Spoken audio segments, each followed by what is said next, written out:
Programa Mais Saúde hoje recebendo o professor Dr. Enio Alves da Silva Júnior, diretor do Laboratório CDL da Proalimento, ele que é doutor em microbiologia pela USP e consultor da Anvisa para a Copa de 2014. Nós fizemos uma pauta no Mais Saúde falando disso que você pode acessar lá pelo YouTube. Você vai lá no YouTube, você pode acessar todos os programas Mais Saúde pela rádio. Então você coloca lá, YouTube, Programa Mais Saúde, Professor Enio, põe Copa 2014 e vocês vão ver que trabalho bacana que a Anvisa está fazendo, aonde o Dr. Enio é consultor.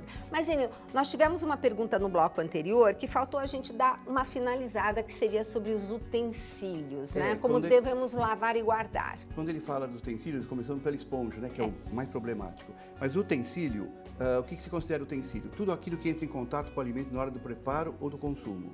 Os utensílios de preparação, faca de corte, tábuas, placas, né? Nós vamos fazer um programa sobre elas. Essas benditas placas ou de plástico, ou de polipropileno, ou de madeira, ou de fórmica, que é um problema sério também. Outra coisa, espumadeira, colcha, tudo que você usa. Lavou com água e detergente, não tem mistério nenhum, né? Lave muito bem lavado, de preferência espere secar. É importante que ou fique pendurado em algum lugar seco e limpo. Sem mosca voando, né? Então, sem ter contato com insetos. Baratas noturnas, principalmente, moscas e formigas. Formigas. Às vezes passarinhos, depende de onde você está. Eles entram e fazem uma festa. Não tenho nada contra os animais, tenho a favor dos animais. Cada um no seu lugar, né? Não na cozinha.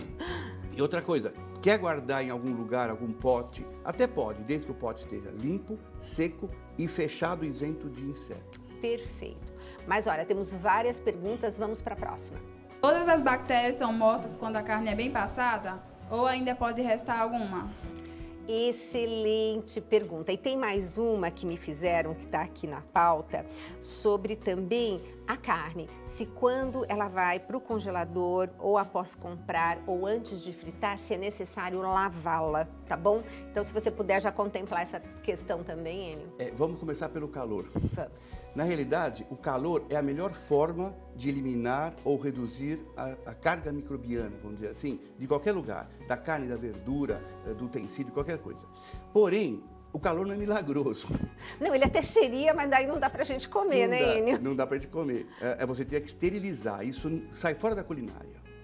Por exemplo, você compra um enlatado que é esterilizado, produtos industrializados, esterilizados, é diferente. Nossa casa, no máximo que você pode fazer, é o alimento atingir a temperatura de fervura, ou 95 graus mais ou menos, ou passar para 100, 100 e pouco, aí já está estragando o alimento, do ponto de vista de culinária, de gastronomia. Então, a resposta para essa pergunta, não mata tudo, mata quase tudo, mas sobram algumas bactérias chamadas esporuladas, que tem 2 gêneros, que o pessoal, é lógico, desconhece, o tal do Clostridium perfringens. Que vocês estão lendo aí embaixo, né, no GB que fala, né, no CG? No GC. E aí vocês vão poder depois dar uma busca pelo Google para vocês entenderem esses amiguinhos. O Clostridium perfringens na carne e o Bacillus cereus também pode estar presente nesses produtos. Então eles são resistentes à temperatura até 121 graus. Nós atingimos isso. Tá. Por isso, o cuidado. Você fez uma carne assada, como é que você sabe que você matou tudo? Ou quase tudo? Olhando a cor da carne. Se nós estivéssemos numa cozinha, você mediria a temperatura no centro do alimento. Tem que atingir 74 graus.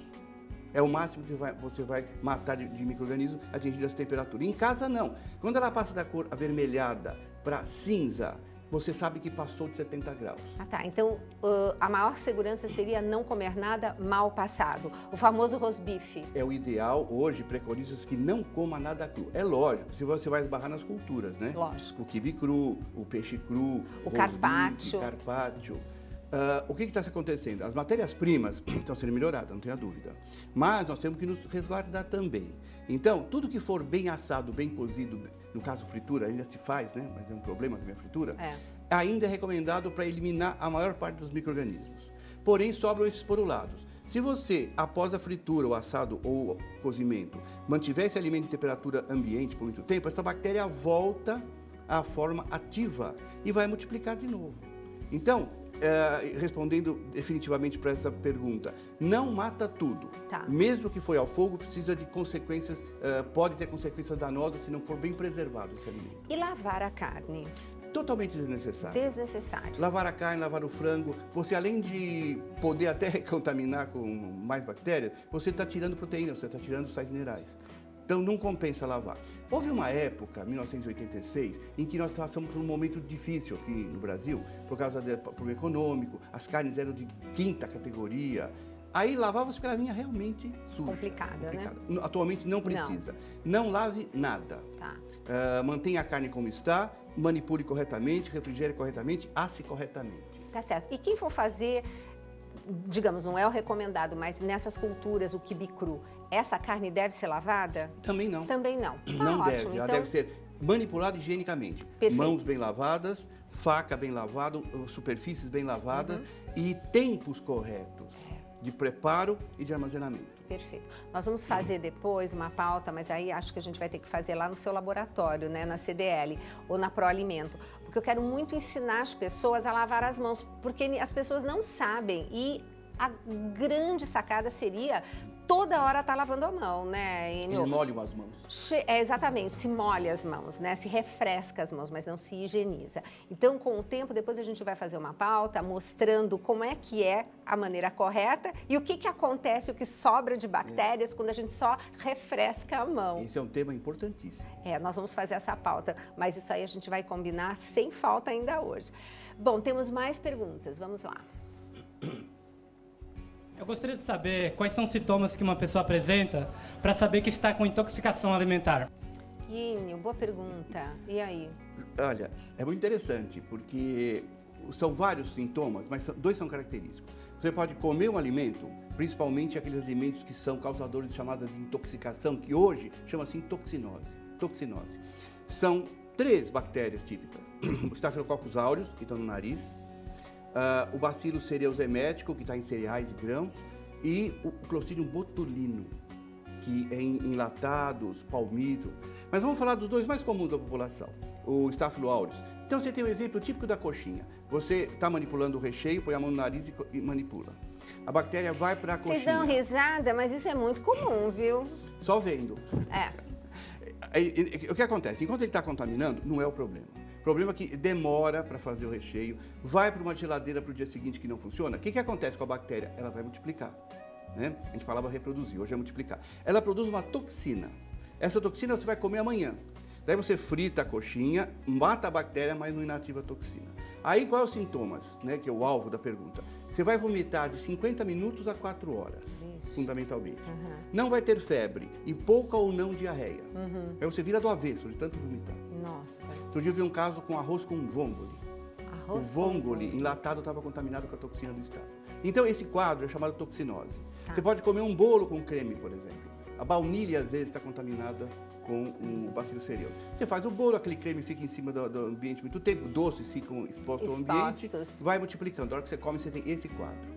E tem um outro que é muito característico. Você come um alimento, a bactéria vai entrar no seu organismo, vai multiplicar no intestino e depois de 12 a 18 horas, já no dia seguinte, você vai ter diarreia. Diarreia forte, em jatos, né? Pode ter vômito também. Mal-estar, calafrio, febre. Esses são os sintomas mais comuns das chamadas intoxicações alimentares. Que hoje nós dividimos em toxinose, quando você vomita primeiro e é toxina, e a infecção intestinal, quando você tem diarreia predominante e a bactéria se multiplica no intestino. São os 2 básicos. Enio, nessa situação, quando você está tendo a diarreia, você está tendo a eliminação dessas bactérias, quer dizer, é uma defesa do seu organismo, né? Tem que estar para fora. Então, esse negócio de ficar interrompendo diarreia... Então, é problema isso. Você pode interromper se você tomar um antibiótico junto. Sim. Agora, se você só interromper, você segura mais a bactéria. Pois é. E ela continua aquela ação. É se hidratar, né? Hidratar, tomar uma espécie de um remédio para matar as bactérias, aí você teria que ter um controle médico. É lógico, né? aí tem que ir no médico lá. Agora, ficar tomando remédio por conta só para parar a diarreia, o que você pode fazer, que a gente sabe que não está implicado tanto, é diminuir o excesso de peristaltismo. Você pode colocar... Que é o movimento do intestino. É um paliativo. Você pega meio copo d'água, espreme um limão e põe 2 colheres de sopa de maisena, para urgência. Se bem que a maisena também, você sabe que maisena não é tão indicado assim. Mas numa urgência que você precisa fazer, ajuda. Tá ótimo. Mas ela não vai segurar as bactérias. Perfeito. Mas olha, não tem muito o que fazer, é correr para o médico. Pois é. Mas temos mais perguntas, ainda dá para mais uma pergunta antes do término do programa. Vamos lá. O que eu faço para me proteger das bactérias dos alimentos na rua? Olha, veio exatamente no momento em que a gente está no tema, né? E aí, Enio, tô na rua, tô com fome, o que eu tenho que fazer? Você lembra do problema dos pastéis? Lembro. Pastel de feira? Lembro. Temos uma pauta só desse tema, busca lá no Mais Desde Saúde. aquele programa melhorou bastante. Ai, que bom. Eu vi muita coisa útil que foi feita. O problema do alimento na rua, a gente não tem quase controle disso. O que você pode ver? Você pode ver a higiene do ambulante ou do dogueiro, quem seja quem for. Em primeiro lugar, nós só podemos ver a higiene e os tempos que estão lá. Comida de rua também vai por quilo? Não sei se ele também abrange Sim, eu acho isso, que né? sim, o restaurante por quilo. Eu entendo também que é o ambulante, que está na rua. Você vai na 25 de março, você tem um monte daquele tipo de ambulante. Qual é o problema? O problema está na preparação na casa da pessoa até chegar na rua.